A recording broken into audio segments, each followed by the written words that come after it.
Great. Well, thanks everyone for coming to this panel. Today we're talking about protecting kids on the internet, protecting them, their safety, and protecting their privacy. So I'm Lauren Feiner. I report on tech policy for CNBC.com, where I cover a lot of these issues. And it's an area where I think a lot of people, pretty much everyone agrees on the value of keeping kids safe online, but in terms of how exactly to do that effectively and practically, that's where there's room for discussion. So we're going to dive into a lot of these questions today, and I'm going to just let everyone go down the line and introduce themselves and maybe just say a brief sentence about your background in this space or the policies that you're following. Sure. My name is Natalie Campbell. I'm Senior Director for North American Government and Regulatory Affairs as the Internet Society. Another aspect of my background that's relevant to this conversation is that I used to be a trustee on a school board based in Canada's Northwest Territories, and I'm also mom as a 8-year-old and a 11-year-old. Okay. Hi, Katrina Fitzgerald. I'm Deputy Director of the Electronic Privacy Information Center, or EPIC. EPIC has been around for almost 30 years, defending the fundamental right to privacy in the digital age for people of all ages, all Americans. We were involved when COPPA was passed, the last time Congress passed a privacy law to keep kids safe online 25 years ago.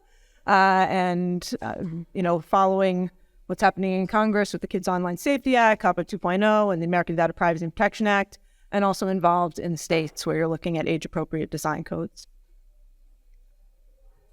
Hello, everyone. I'm Dio Sims. I'm a privacy counsel at TikTok.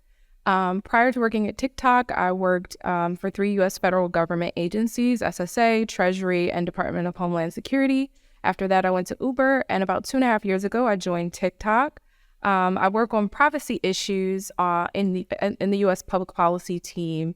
I've been following a lot of the developments, and then I work with our product and engineering teams to come up with solutions that are forward-looking. And so I'm happy to be speaking with you all today. Hi, I'm Jane Horvath. I'm a partner at Gibson Dunn, and prior to this, for the last 11 years, I was the Chief Privacy Officer at Apple.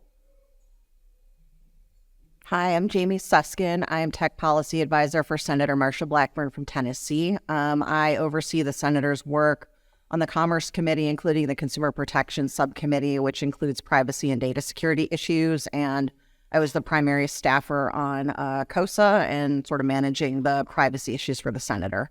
And you all are lucky because my almost 6-year-old wanted to come today, and I was able to hand her off to her dad. Well, thanks, everybody. To kick things off, I thought we could just first kind of go over some of the key pieces of legislation in this area. So, Jamie, I was going to kick it to you to talk a little bit about the Kids Online Safety Act. Could you tell us a little bit about what that legislation does, where it is, and how it fits into this greater theme?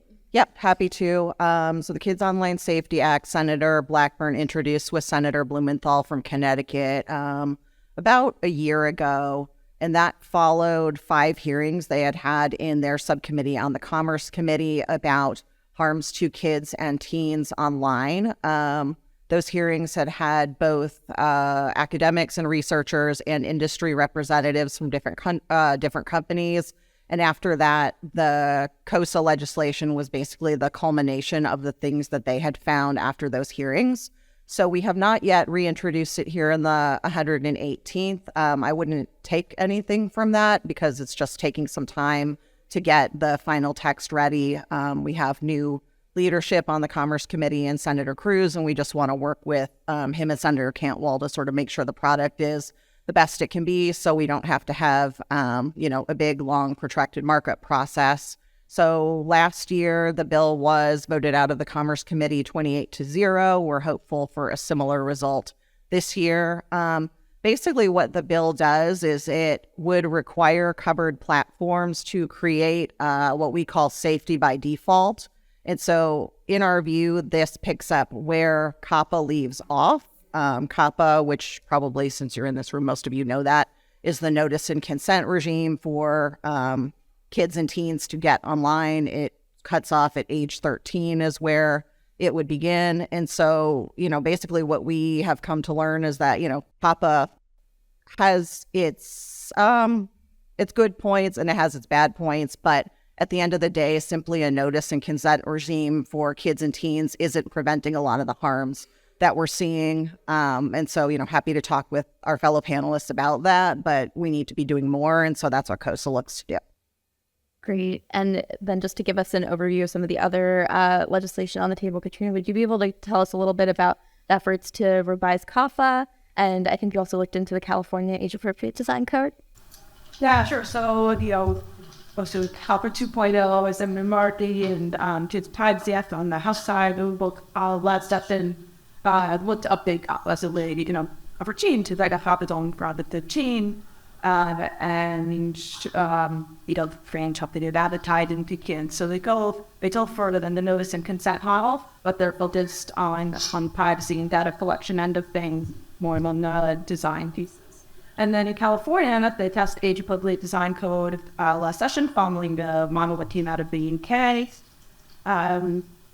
It's, I think that's the same thing, just closer, but it goes about it a little bit in a different way. It focuses more on the data practices that are driving business decisions, that are keeping kids online and the coffin terms online. So it requires companies to do data protection impact assessments that look at what harms are coming from the data practices, and then what companies can make in time for kids. Great. And, I think when it comes to these kind of discussions, we end up talking a lot about how will it actually look to implement these kinds of policies. So, Dio, I wanted to ask you a little bit about, as someone in the industry, looking at this legislation, what are your concerns or what do you see as the challenges in trying to implement some of these legislations that aim to protect kids online? So I think what we try to do at TikTok is look at, I guess, the overall trends and what this legislation is trying to do. And so we look to implement some of these things in advance because they're happening in like a piecemeal fashion. So in the UK, you have AADC. In California, there's AADC, but, there isn't a national bill that protects teens beyond the age of 12. And so we're kind of thinking about how do we build in default protections. So, for example, at TikTok, we thought about children's development. So from 13 to 15, we believe that teens need a lot more hand-holding and guardrails. So we make their accounts private by default.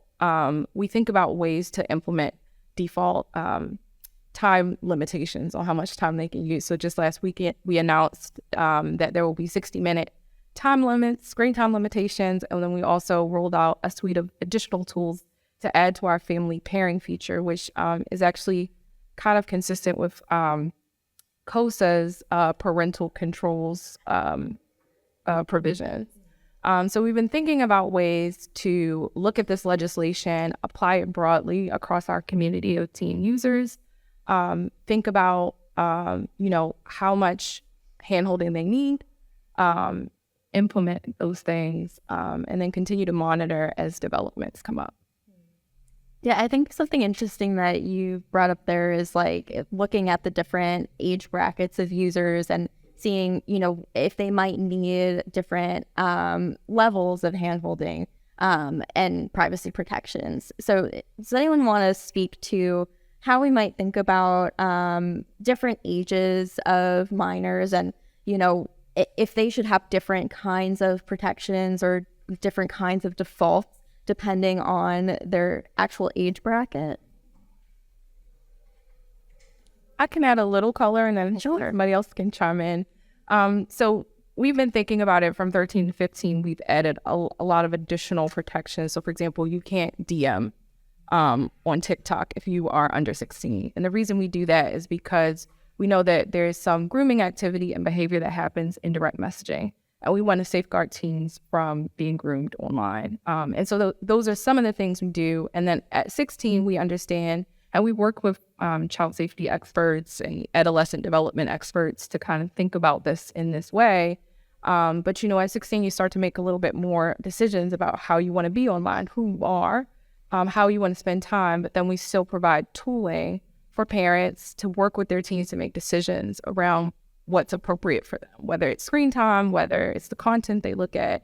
I think there's a number of different people that are involved in designing this kind of experiences. So we partner with parents and other organizations. Does anyone else want to speak to that?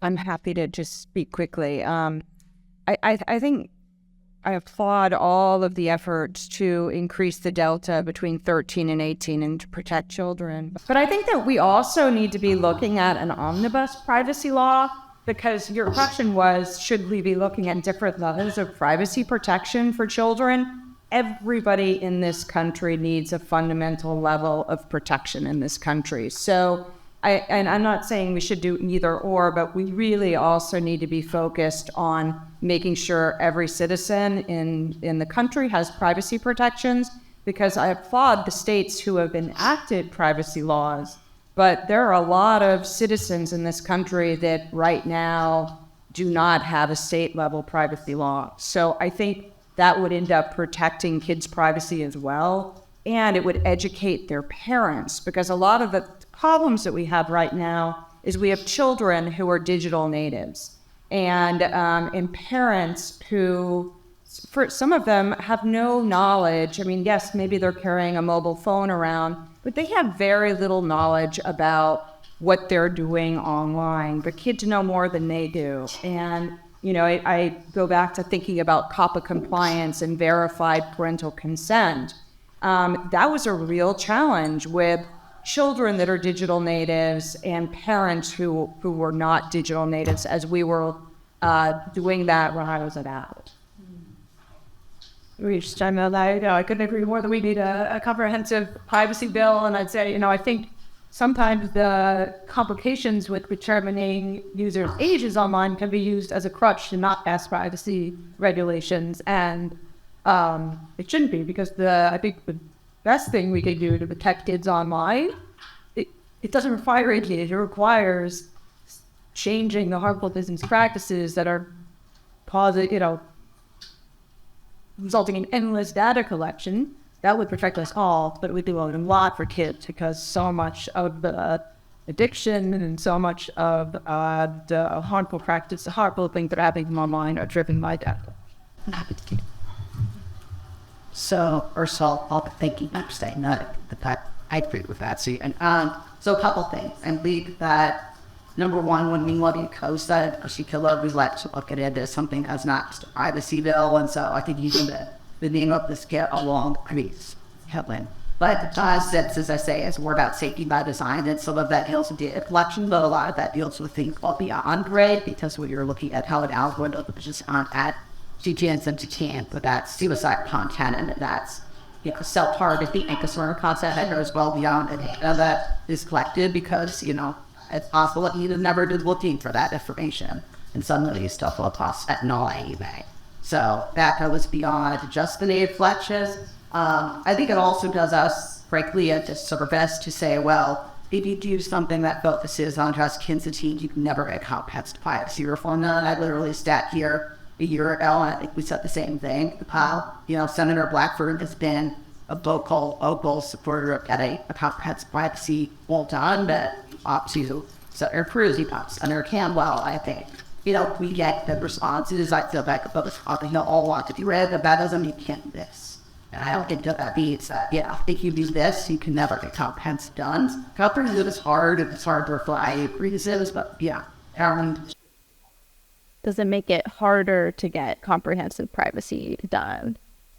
Upsetting to us, something that deals with kids' online safety is it's its own conversation, right? And I don't think that it takes away at all from the analysts that will all try to get you on comprehensive, but keep it without, frankly, at the end of the year last year, right? SOTN PLENARY 2.0 privacy bills still did that, and we're near us with it.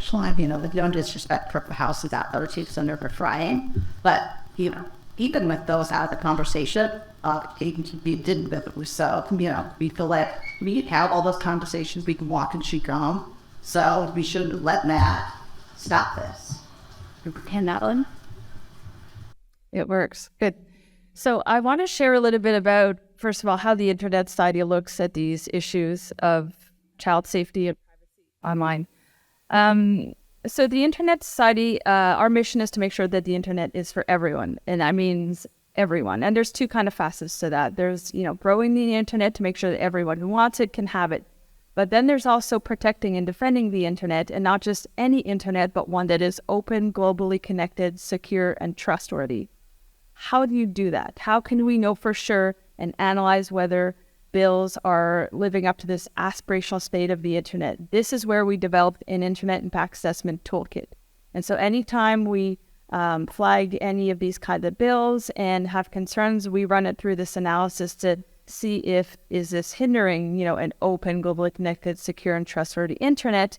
And this is how we know whether this is getting in the way of our mission, which also happens to be what a lot of countries committed to upholding in the Freedom Online Coalition. So that said, when we look at things like privacy is a really crucial thing for a trustworthy and secure Internet. So privacy for everyone is something that is a good thing for the Internet. But where we start to see concerns is when we talk about things like age verification, because that could kind of, I'm looking for the word, it only comes up in French. It can undermine our efforts of privacy, right? If we're asking platforms to collect more information that they might otherwise not collect. And then another thing that we spot in some of these privacy and safety bills is that sometimes they ask platforms to do content moderation and takedowns. And some platforms already have really great content moderation policies, but if you're forcing platforms to do this and forcing platforms that are, let's say, end-to-end encrypted messaging platforms, then that undermines security online. And that's where we get further from this aspirational state of the Internet that is secure and trustworthy. Yeah, I mean, so I'm curious, based on this discussion, would any of you make the argument that this whole discussion around kids' online safety legislation is maybe somewhat misguided? Is it that we, these are well-intentioned goals, but that really we should be focusing at a more fundamental level on comprehensive privacy or incentives of these business models or things like that? Can I actually wanted to read from the latest draft of COSA, if this is helpful? Nothing in this division shall be construed to require the affirmative collection of any personal data with respect to the age of users that a covered platform is not already collecting in the normal course of business, or a covered platform to implement an age gating functionality. So I think that's pretty clear that we're not asking for that. And, once again, with respect to the research you guys are doing, I have, that's great. But, I don't think that it gives us concern if we hear that, platforms are really struggling with this and they don't know how to do it, because COPPA has been the law for a long time. And if platforms don't know how to do that, then there's bigger problems and they probably should be talking to the FTC about it. Katrina, did you want to jump in there?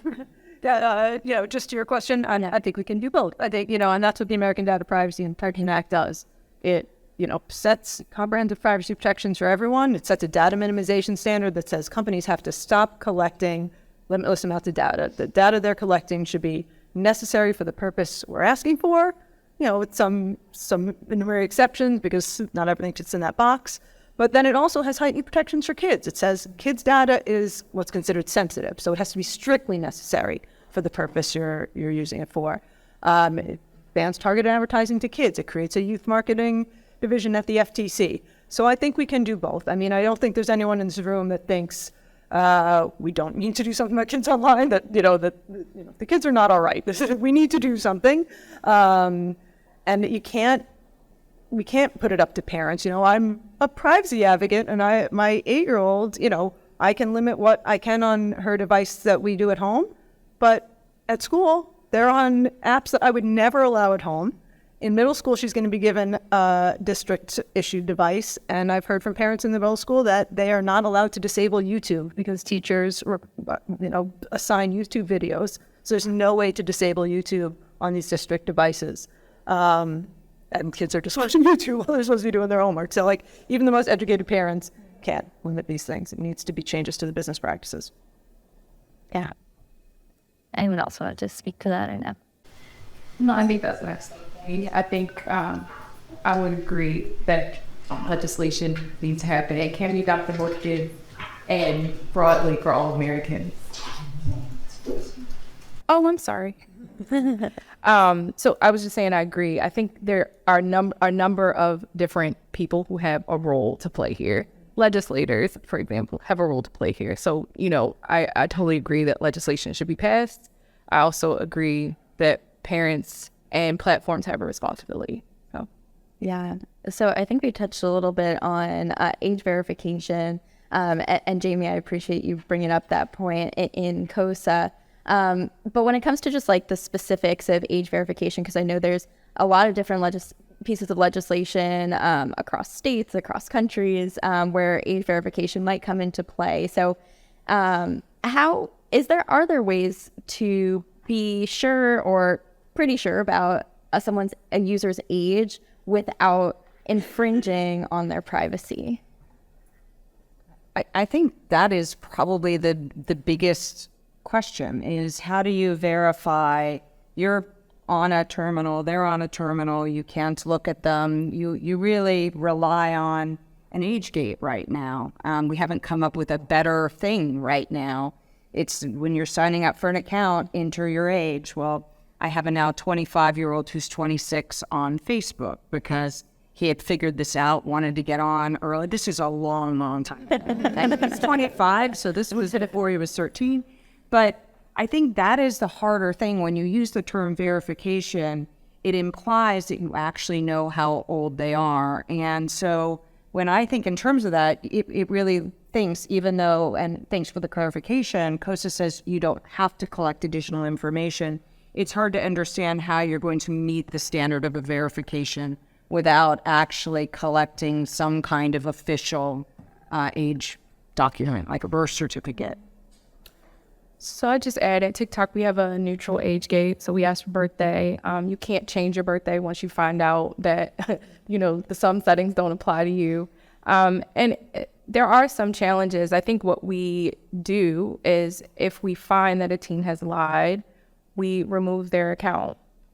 We've had to remove over 60 million accounts globally last year alone because, people say that they're, 16 and then they say in their profile that they're doing their third grade project. And in those cases, people say kids are savvy, but they're not that savvy. They give a lot, they give some things away. And when they do, we have the responsibility of taking that down. But, to your point, and even to the point on COSA, there's a provision in COSA that says, that they want to conduct a study about how to do age verification, maybe at the platform or at the device level.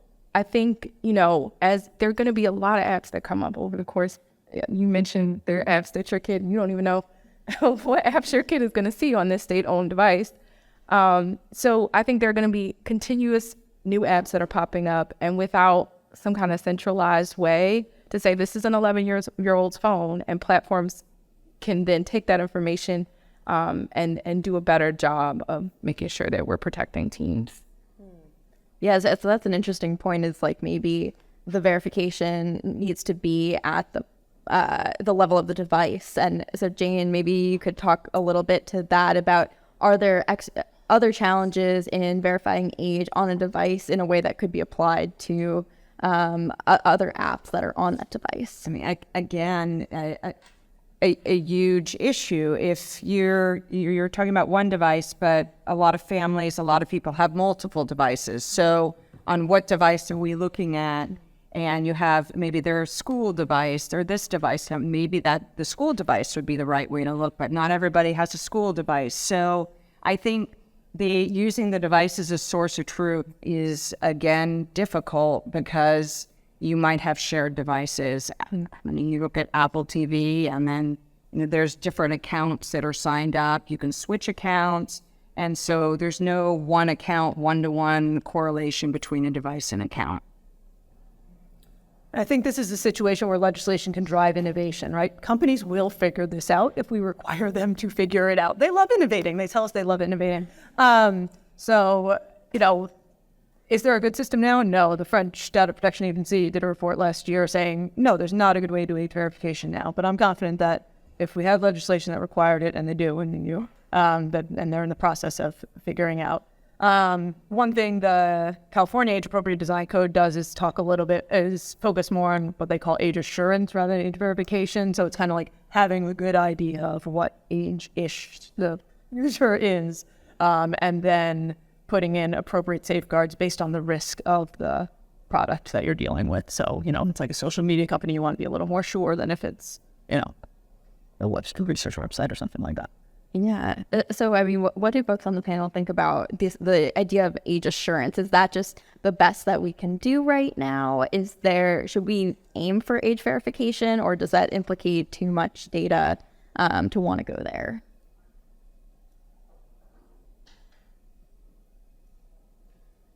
Yes. Well, I think the bottom line is that there's no for sure way to do it, right? There's no reliable way right now to do age verification, and whether we're doing it by facial recognition or we're asking a bunch of intrusive questions, it's still generating more sensitive data, which undermines our goals of privacy. So as far as legislatively goes, I mean, I think that we're open to the conversation. I don't think, you know, my boss is not, and I've talked to her about this, right? She's not going to support the world in which you provide a government ID card to get on an app. Like that's not what we want to do here. But, you know, I think a second question is, you know, are the platforms going to be incentivized to remove these folks, right? And, you know, sorry to be hitting Instagram, who's not on this panel and can't come back, but when we had one of our hearings in the subcommittee last year, they said, oh, but we removed 800,000 underage accounts. But then at the same time, we saw articles where they were having kids who were old enough to be on the platform recruiting their siblings who were not. And that was in the news. So I'm going to assume that, you know, is probably true because there were interviews with the company. So are the companies going to be incentivized to actually remove the folks? You know, if that's the case, sure, age assurance is feasible because nobody's ever going to be perfect. But there also has to be some give and take. Yeah. So when it comes to just the realities of implementing these kinds of regulations, is there anything that anyone here would say legislators and regulators don't seem to understand about the complexities in these issues and, you know, maybe unintended consequences that could happen as a result of them?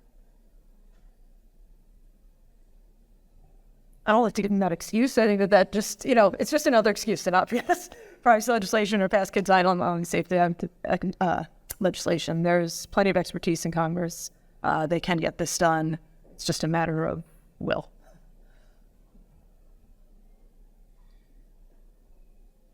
I think one thing that concerns us at the Internet Society is when certain bills ask platforms to take reasonable measures to take down and moderate and take down what could be harmful content. One of the complexities with this is it's really hard to tell what is harmful content and education that might be trying to mitigate harmful content.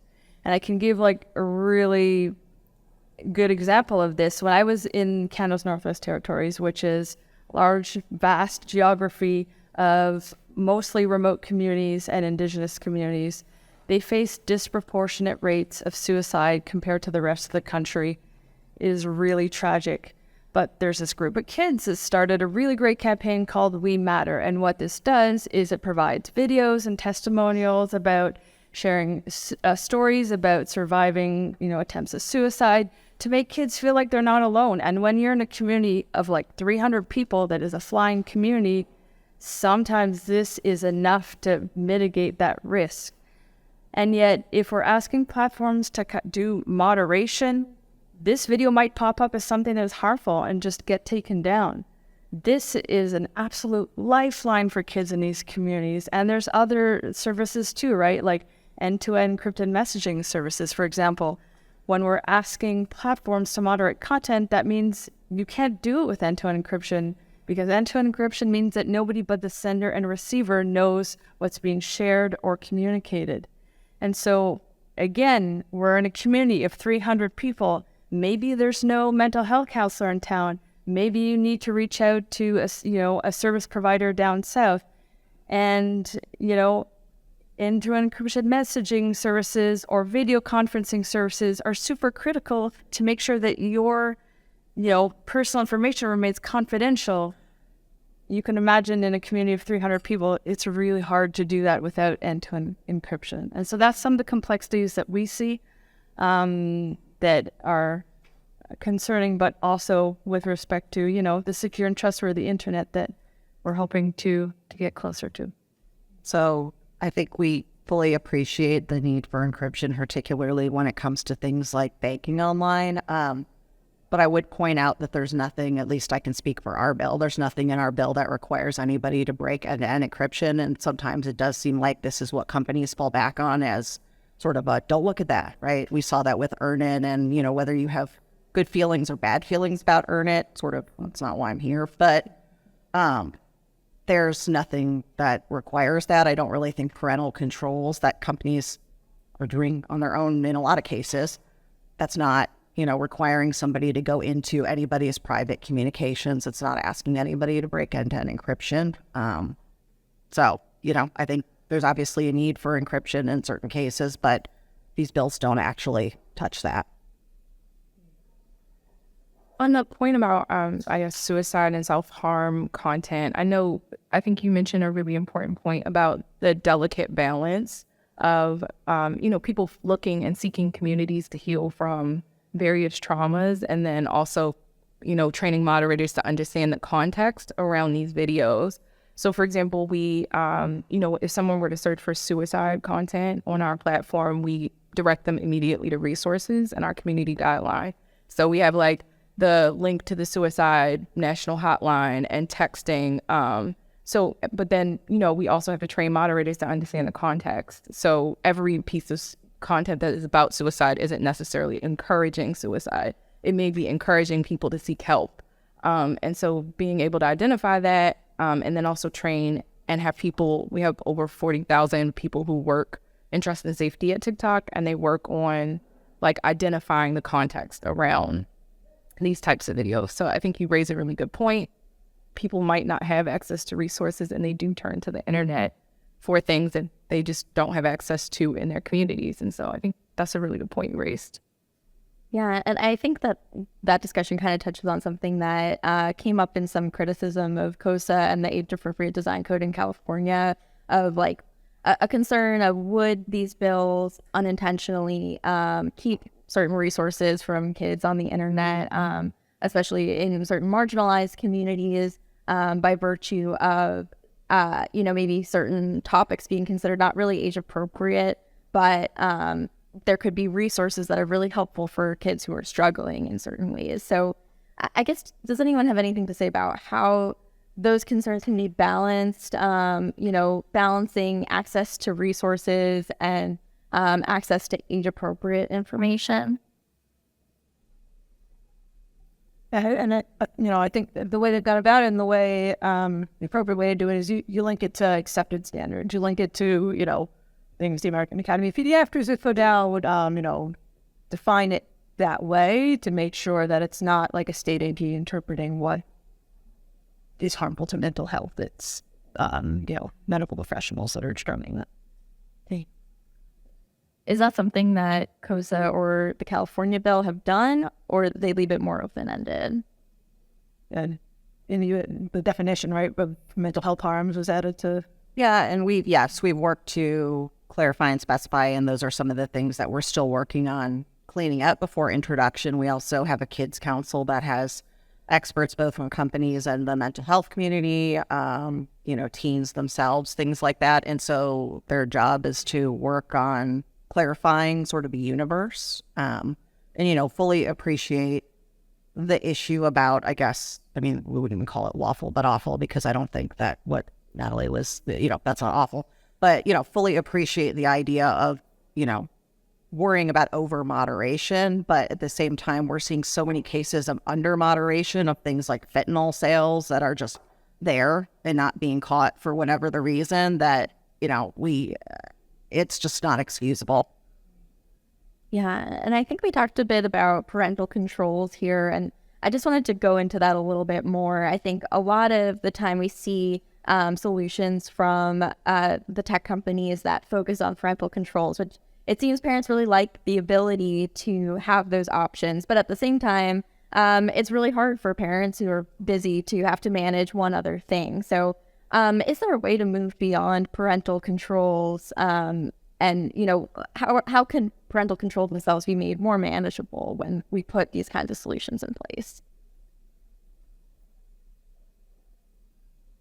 Yeah, we need to move beyond them both because, it's too much for parents, and also parental controls assume a healthy parent-child relationship, and that's not always the case. So we need to account for that. But the way we move away from parental controls is we force changes to the business practices that are keeping kids online. That's the way to do it. I think I've made this point quite a few times. I do think that, parents do have a role to play in their children's development and their lives and what they want to see online. And I think you do raise a good point about, the fact that there might not be a healthy relationship, but I don't know that we can solve for all the problems that parents and children may face. What we can do is give them resources and guidance and the ability to make choices that will allow them to be safeguarded. And so I think the parents have a role. I've said it a million times, so I won't keep saying it. And I think we all do. So giving them those tools is something that we work to do. Jane, is this something that you've had experience with at Apple? Well, I think that is an area where the device can be very, very helpful. Parental controls are on Apple devices. They're behind a separate parental login. So if you have your child using the device, you can set the controls and have a separate passcode so your child can't get in. And I think there's some creative things there that, resources that could come where to educate parents on the type of parental controls for the certain age groups, and maybe some of the medical associations and mental health associations could come up with some recommendations for parents. If you have a child between X and Y ages, these are the parental controls you should set. So that's an idea. Yeah, and Dr. that. Just to maybe build on to that, I think you picked up on a good point, is what's age appropriate. Some bills that we're seeing is not just for 13 and under, it's up to 17, 18 years old. And when the Internet Society, goes back to its mission, an internet for everyone, some kids might not have access to the internet if, say, there are potential parental controls that are preventing them from doing so. And for example, if, a teen wants to access information about LGBTQ resources, right, or is discovering their identity online, they might not be able to do so if there are parental controls that might prevent them to do so, unfortunately. And there are lots of other examples like that. So that's just one of the tricky parts of some of these bills that, really widen and focus on that age range from kids to 18s. And we, in the latest iteration of COSA, did try to distinguish between kids that are at the younger age of that range and the folks that are at the older and have different settings on versus off for certain things, recognizing that there might be distinctions and that, there may be different approaches that folks would take with, parents and kids for that age. I think more recently we've seen a little bit more discussion and proposals around just banning social media for kids under certain ages, like 16 or whatever the age might be. What do you all think of that sort of discussion? And, what is there certain value of teens being on social media that they might miss out on if they're not allowed access to it at all? I think there's a lot of value online. I think we talk a lot about the harms, and we're here to address those harms. but there's so much educational content that we now have access to because of the internet. And so I think to say completely banning teens from using a tool that they'll have to use it as an adult at some point in their lives as they go on, and not allowing them to learn how to develop healthy habits online, I think deprives them of like some of the more essential things that they're going to need to do as they grow up.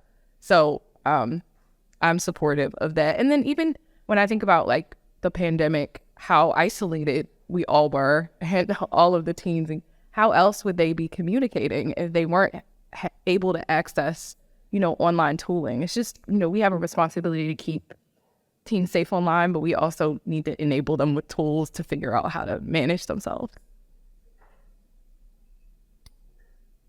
I think the other thing that's important to consider is people use different ways to access the internet, and sometimes that's just Facebook. In Northwest Territories, in Canada, Facebook is super popular, especially for communities that are spread out across this giant territory. That is how we talk to grandma. That is how we stay in touch with our loved ones in communities that are thousands of kilometers away. And so blanket banning social media, there's no silver bullet, right? I think that we just have to be mindful that there are different ways to access the internet, and there's no one thing that we can do to mitigate harm. It's going to take a holistic approach that involves education, that involves consideration for how people are accessing the internet, and that we're all contributing to. I also think you have a definitional problem. How do you define social media? Is social media now a chat group where you have 20 people in a chat? I think and bans don't generally work. People and kids are really good at getting around bans. So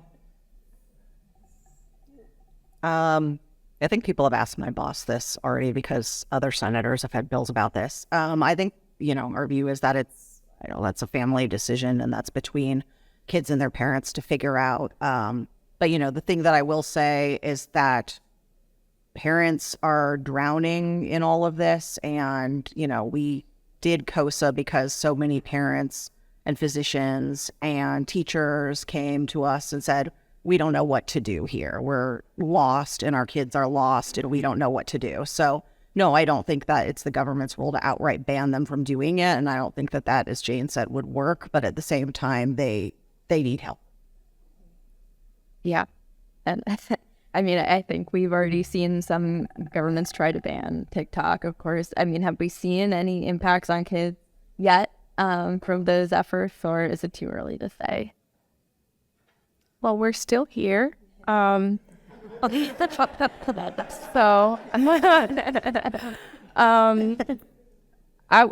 my colleague will be talking a lot more about this at 4 p.m. So if anybody else wants to talk about it, they have questions, feel free. But we're happy to talk more about it. We have a community of people who are over 100 million users at TikTok who love using the app, who learn, who have built their small businesses up. And it would really be a shame if TikTok were banned. And I'm not just saying this because I work there. I love the app, and I feel committed to the mission. So We should probably ban TikTok, sorry. Well, looking a little bit outside of the U.S., I know that COSA looked to the UK online safety bill. Jamie, could you talk a little bit about the UK's model and, where we are in relation to the UK and maybe other parts of Europe? Yeah, I'm not going to get into all the details, but it's similar to COSA, but it's broader than COSA, which if you put it in context of them having the GDPR, right, it sort of was an outgrowth of GDPR. My boss recently actually met with the Member of Parliament, MP Kidron, who was sort of the person pushing the UK Online Child's Code. So it's a little bit broader, right? Like they do get into some of the issues of not processing data in ways that are detrimental to kids. They talk about sort of different data protection principles. And once again, I think it's broader because it is an outgrowth of GDPR and sort of talks about how GDPR in particular is going to be applied to kids and to teens. And that, I think GDPR and what happens with GDPR sort of here is a broader conversation that we could sit for another hour and talk about. So, I think we were left with the view of, yes, I think that we have many similar viewpoints here, and what they've done in the UK is, in many ways helpful, but at the same time, I don't know that that model is always going to work in the US. So we're trying to do it our own way. And one other critical difference is the UK is on the UN Declaration for the Rights of the Child. So there's an actual definition, and the US is not, there's an actual definition of best interest of the child that they can follow in their legislation, whereas we don't have that. Yeah.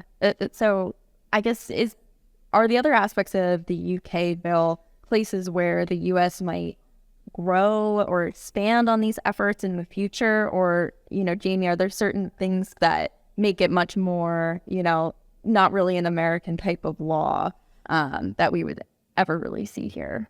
I just don't see it. And, in no way am I looking to sort of denigrate their efforts, right? I think that, like I said, we have similar goals in mind. But yeah, it's a very UK-focused law, right? It's the place where GDPR came from, and it's a very GDPR-focused thing. And so I just don't see us sort of going down that road. But yeah, there's a lot of conversations still to be had about sort of how does the U.S. compete on the international stage? Well, they have GDPR, we have nothing. So, there's always that hole, but I just don't know that I see us moving to adopt that model to fill it. Something, I hope, but I don't know that that's it. The state bills are really close to it. The California Age Appropriate Design Code is fairly close to the UK one. And then you're seeing that proposal in Oregon, Maryland, Minnesota. Don't quote me on this, Nevada and Mexico, maybe, this session? Or those two might be mixed up. But Connecticut. Texas just dropped like a COSA plus. It was interesting, with a private right of action. Who did? Texas. Oh, wonderful. And then on the other hand, you saw Utah with the terrifying last session that's going to, or last week, that's going to the governor's desk, that goes too far. It requires parental access to all of minors' communications. Yes, but that's not obviously at the same level. I guess we've seen this discussion about, industry saying that having too many state laws will really make it difficult for us to do business across the country. Are we already seeing those effects? Like, how difficult is it already to operate in different states that might have different regulations around online privacy or online safety for kids? I think it can be challenging because right now we're seeing all of these states pop up with different laws and there'll be different requirements, right? And so how do you make sure that the standards are either applied across the board? Do you decide the most stringent law is the law that you will apply? I think it's hard because now we'll have a patchwork of rights distributed across the U.S. and it would be great if we had something comprehensive. As I said, everybody in the U.S., every child in the U.S. has these rights and these protections. It's much easier from a business standpoint to implement that. But we have to, with all of the state bills that are coming up, and it makes sense if they're legislating, it's their job to protect their citizens. We have to think about, okay, well, how do we apply this law to this population, or do we apply to everyone? So it starts to be a little challenging, especially if laws are in conflict with each other or different, or one goes way further than another. It's hard to sometimes navigate. And then you just compound it. If you're a global company, you've got the United States to grapple with from a compliance standpoint. And then we are seeing, across the board, privacy laws being passed, and they're all not consistent at all. And I think it is interesting to look at what happened in Europe. In 1995, they passed the directive. It was a directive to every member state to pass a privacy law. Well, it turned out each member state passed a different, somewhat the same, but somewhat different privacy law. And it was impeding the free flow of data across the European Union. So that was one of the drivers of the GDPR. Of course, it was the fundamental right to privacy as well. but they wanted to ensure the same level of protection across the entire European Union. So that's why they passed a regulation which requires every member state to enact the same law. And so we in the US are kind of taking the directive approach in a haphazard way. So I think if we could get a very strong omnibus privacy law, that would, of course, increase the free flow of data and make it easier from a compliance standpoint for businesses. I just want to call out a little bit that industry is complaining about a patchwork of state laws. At the same time, they're pushing weak state privacy laws in many states.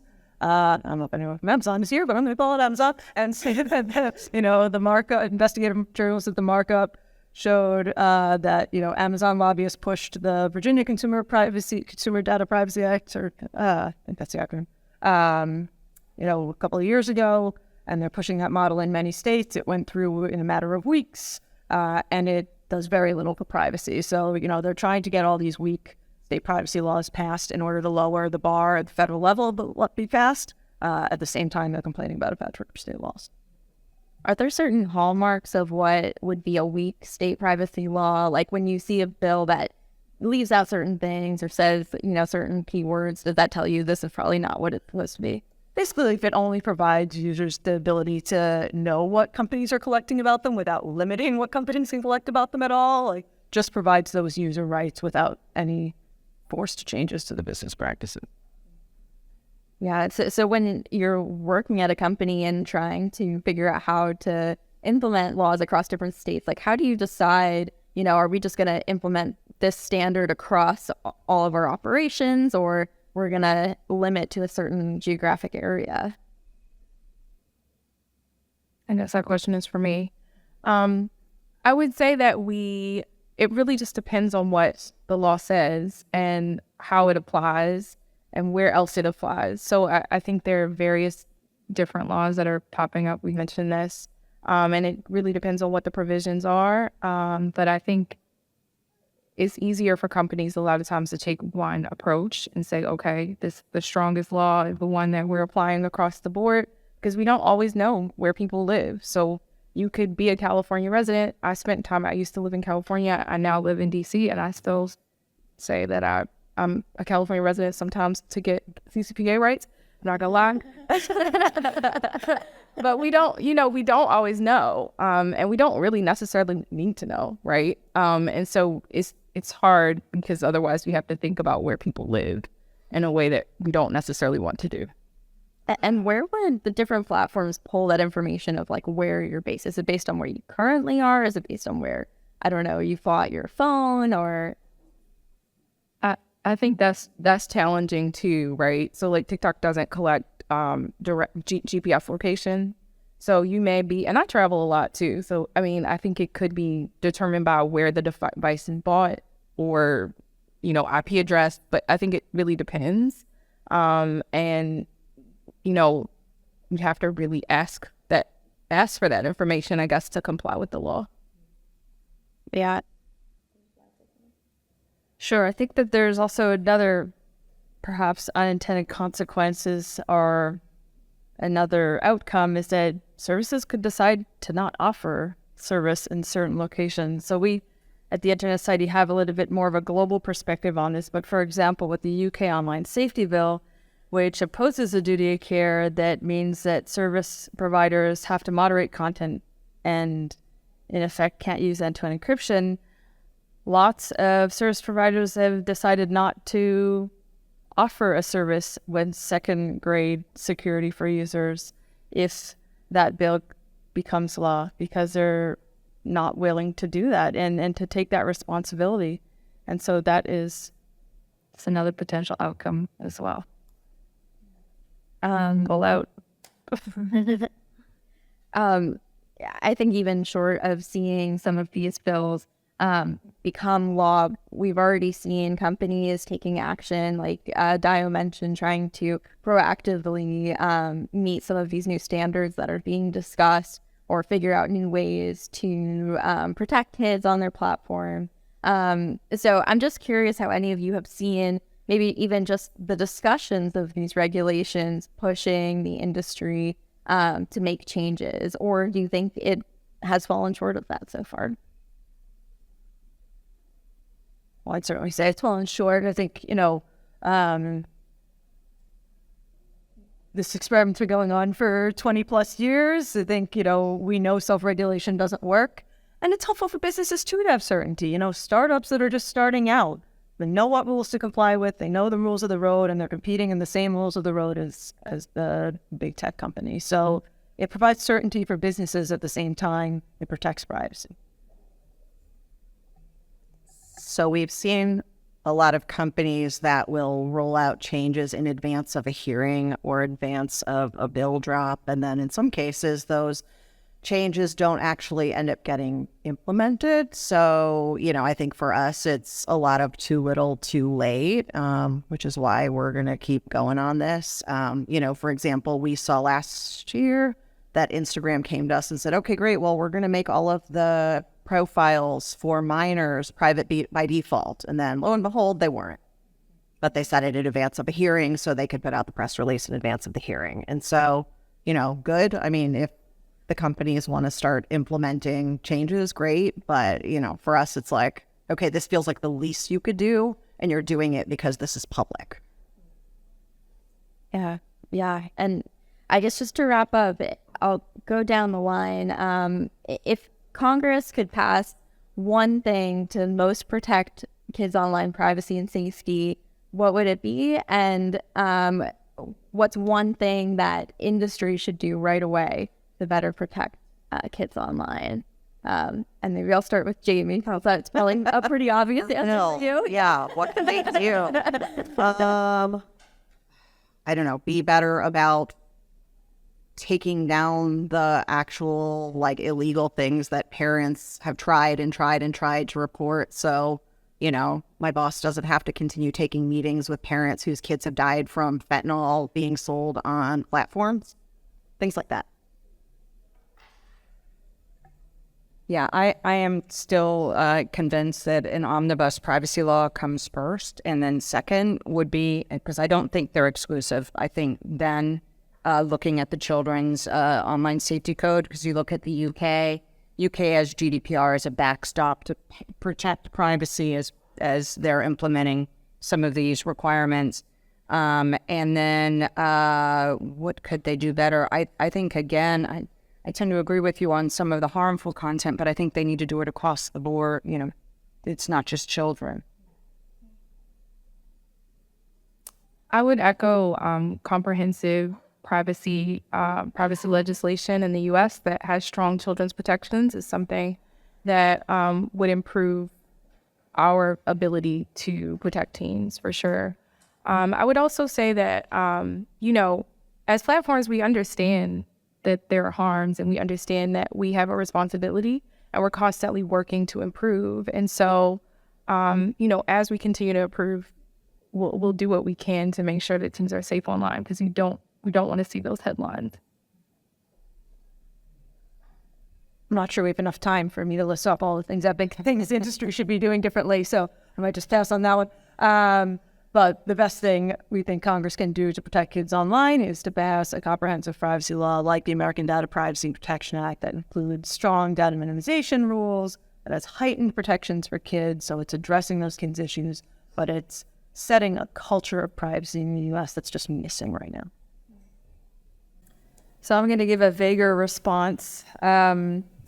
More privacy for everyone, the more we get towards a secure and trustworthy internet, and the more that we can make sure that the internet actually is for everyone.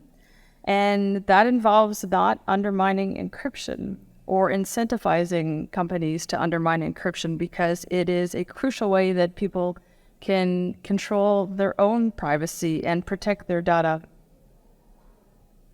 Well, thank you all so much for being part of this discussion, and thank you all for joining us. Fashion.